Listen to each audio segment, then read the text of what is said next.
Hey gang, I'm here with Pose of the Week, and Kaylee requested Skandasana, or side lunge pose.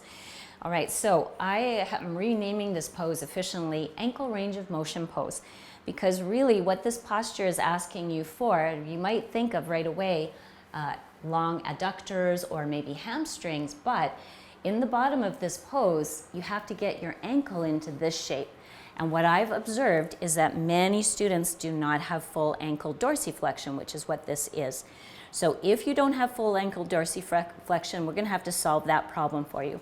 But I do start this posture from up high, because that way you can get ready for the posture. You may not get into the lowest version of the posture, but you can do some version of the pose.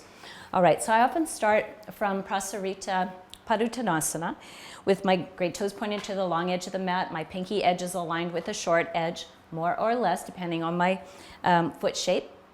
And then I make sure that I dial my knees away from each other. Again, those external lines that we want to tap into that stabilize the knee.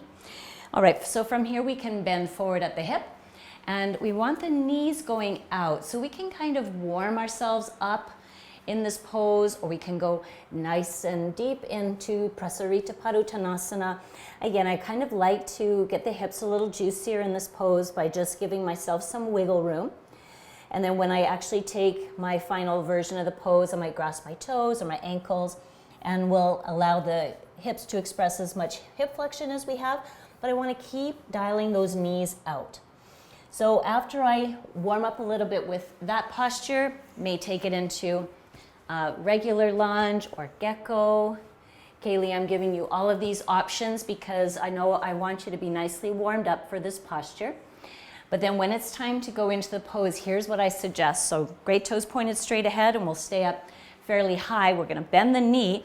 I need my toe and my knee and my hip to agree with each other. Okay, I'm not going to have my toe out here and my knee going that way. Do you see how they're not agreeing with each other right now? So my foot has to be angled forward. My knee is going out over the middle toe, or the second toe is actually where it is. And I'm just going to see now how much ankle range of motion do I have. It might be a good idea to give yourself a block to help support, but can I come deeper and deeper and deeper into full ankle dorsiflexion? Because that's what this posture looks like when you're down in the bottom. But if what happens is your heel comes up, then you're going to need to find a way to support that. And actually, I suggest putting something underneath it. You know, you can even roll up your mat, or you can put a blanket or a block, a small block under there. You want to get your heel so it's down as far as it can go, and you can ground into it. You don't want to do this posture with this heel lifted. Okay, so getting the heel down, and then you're going to express the pose where you're able. This is pretty intense up high here. I am fortunate and I have full ankle dorsiflexion, so I can kind of get down into the bottom and actually rest here. But of course, I keep lots of energy happening through this leg. I'm actually keeping my knee from locking. I do not want it to lock. I dig my heel in, and I kind of pull my heel toward myself. And then I can be in whatever version here.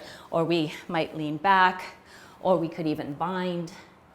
But it's ankle dorsiflexion that makes it all of that possible. So that's what you really need to work on potentially, Kaylee, okay? Of course, there are toe stands that could be taken in this posture as well, but that's a different type of posture. This is ankle range of motion posture, and that's a good expression of it. Okay, so Kaylee, you may not have considered that particular corner as being a limitation in this pose. If you've been having a hard time getting into it, work on your ankle range of motion. Remember, you can do that with balls. You can just do that by going there. Really have to open up those ankles and get them full range, okay? And then you have access to it. Stay tuned, because I actually have a lot more to say about ankle range of motion. We're going to be looking at all the different ways and postures that that's going to be affected in, okay? All right, so thanks for joining me this time, and I'll see you next time. Bye for now.